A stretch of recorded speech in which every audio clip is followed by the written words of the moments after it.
What a beautiful morning here in Atlantic Beach, Florida at the Maine Made Studios. And here's their facility. You gotta love a place like this. It's got kind of a, courtyard area. You got some shipping containers. You got an outdoor grinding setup over there. And then inside the facilities, we got a CNC fiber laser and a new press brake. So we're gonna get busy on this install and take you along with us.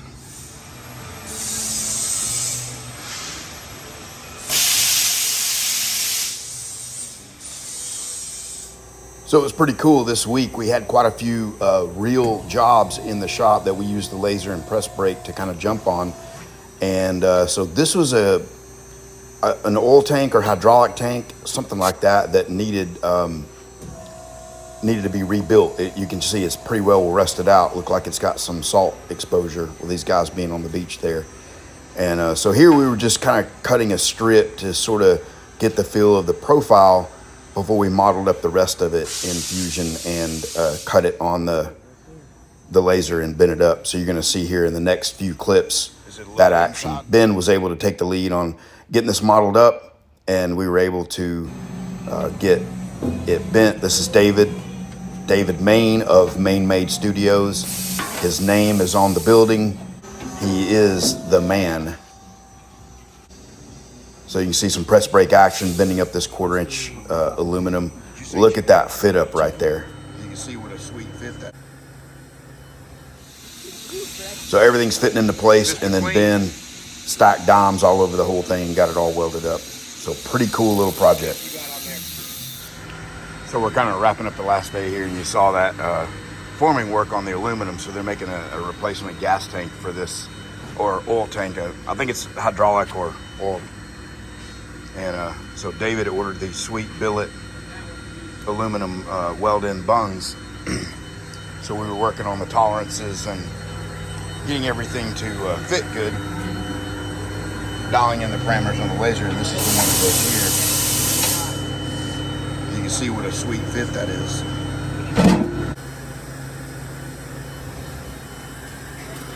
Laser, you can automatically build something like this and nail it on the first time, every time.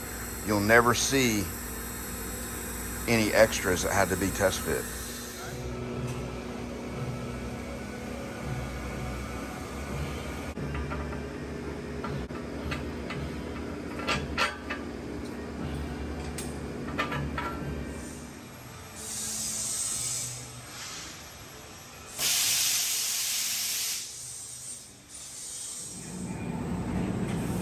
Yeah, okay. I mean, that made sense. So all those little bubbles of molten you're good with? Yep. Yeah, we're good. Okay.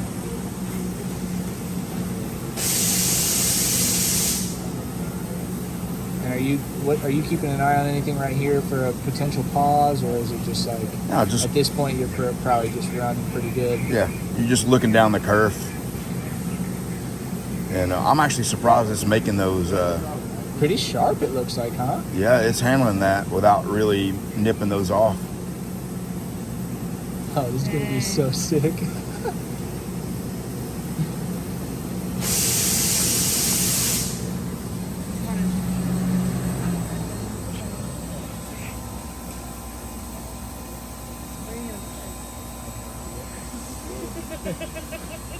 It's heavy as hell.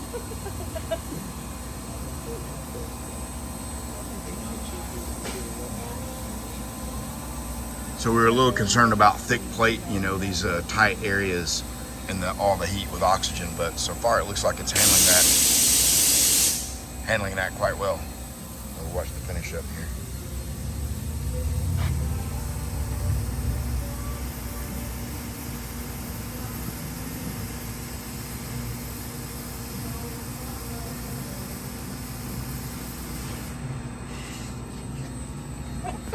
You're not gonna be able to touch that for like 20 minutes.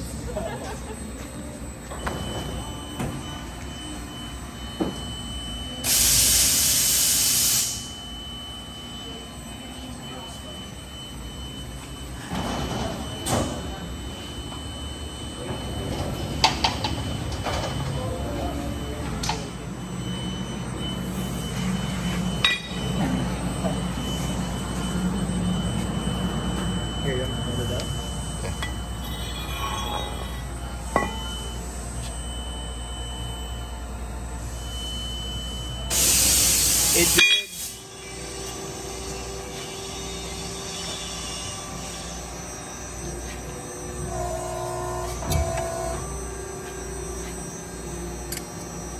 So that's even more open. Don't look at that light.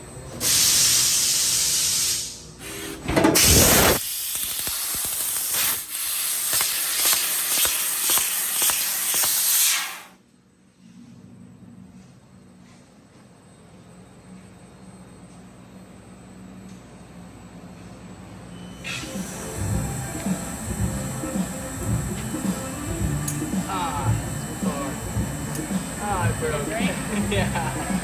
Dang it. That looks pretty sweet though. I mean, we could get like, I don't know, like doing. Oh, that got a little weird there. Did it? It's making me kind of nervous. Like, whoo. They needed just a few more grids in there to help them. That's what we realized. So one of the things that every new laser operator goes through and learns is that the job is not as simple as importing your drawing and hitting start. There's a good bit of planning that needs to go into every job and every cut on how you're going to manage the tip ups, you know, because you want to be able to run the laser wide open and not be stopping every 5 seconds to clear out a tip up.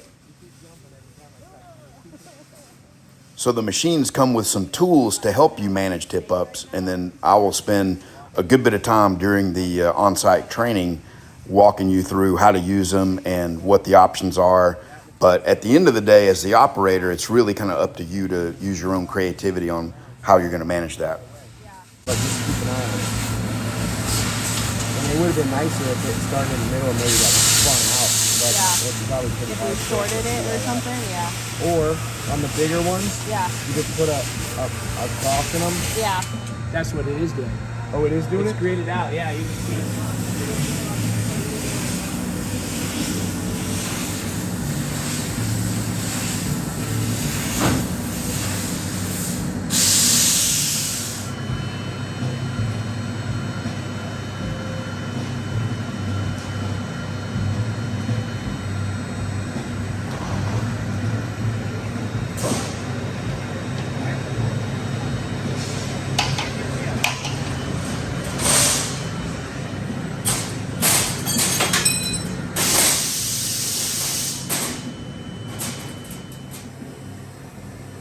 There's so many cool things about owning a laser, but it never gets old seeing fly cutting do its thing. And so here is, I believe this was 065 or 090, I can't remember, 16 gauge aluminum, somewhere in that range, fly cutting a grid pattern here. So always cool to see.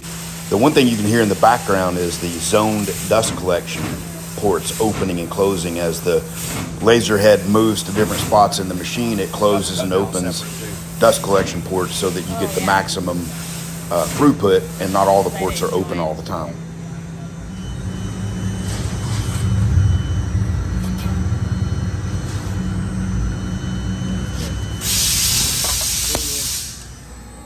This is cool. You might want to get a couple of these. Magnetic, square, so certain parts, you know, you want to butt them up square. All right, Luke, I want to show you this real quick. Ain't nobody trying to answer a bunch of questions on a Saturday now. Come on, 3 questions allowed. So this is a 3 kilowatt, just like yours, same power level.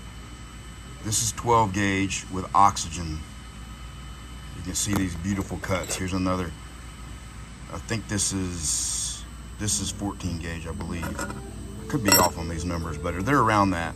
11, 12, 14, somewhere there. Perfect burr-free front and back side. Now, this is air.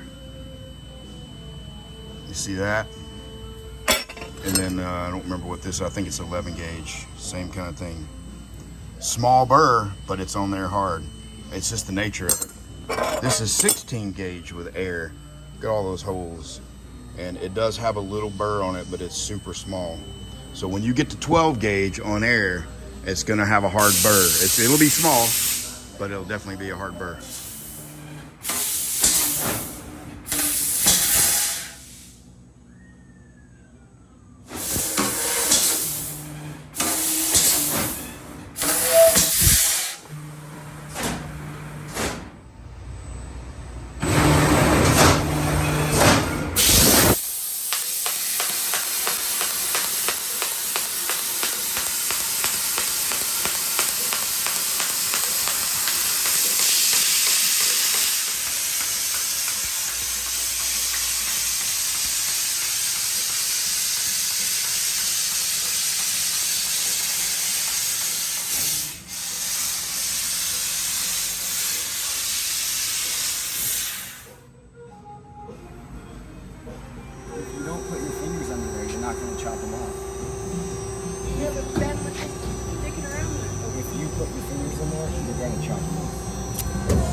got it.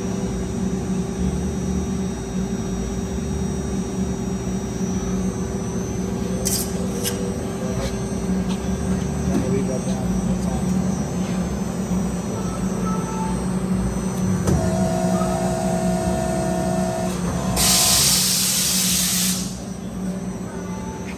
That's nice.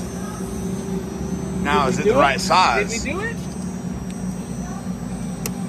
So I can call this guy and say, hey, your piece is ready for. So Maine Made Studios, you can see on the map there, they are literally right on the beach, just a few blocks off of it. So they get a lot of jobs that have to do with beach homes and railings and spiral staircases and, you know, anything to do with artistic, you know, sculptures and lots of cool stuff that they're doing there. So if you get a chance, check them out on Instagram, Maine Made Studios. And they got some merch that they sell, really some cool designs that they come up with that are fabrication related. So give those guys a look. And I just wanted to say, you know, like when I sell a machine like this to someone, you never really know who it is until you get there. And the last thing you want to do is sell a machine to someone like this that you don't get along with or you have difficulty with, because you're kind of connected to them for the next at least couple of years, but realistically probably more like 5 years. So it needs to be a good partnership. And you can almost always tell as soon as you walk into the environment, and certainly as it unfolds throughout the week like it did this time, you know, whether you've met a new friend, someone that you would think of like family, or just a quote customer, you know, that you may not look forward to dealing with. So anyway, very fortunate to get a chance to go down and spend a week with these guys. And Sarah, Ben, Kayla, and of course, the main man, David Main himself. So, all right, guys, we will see you on the next video.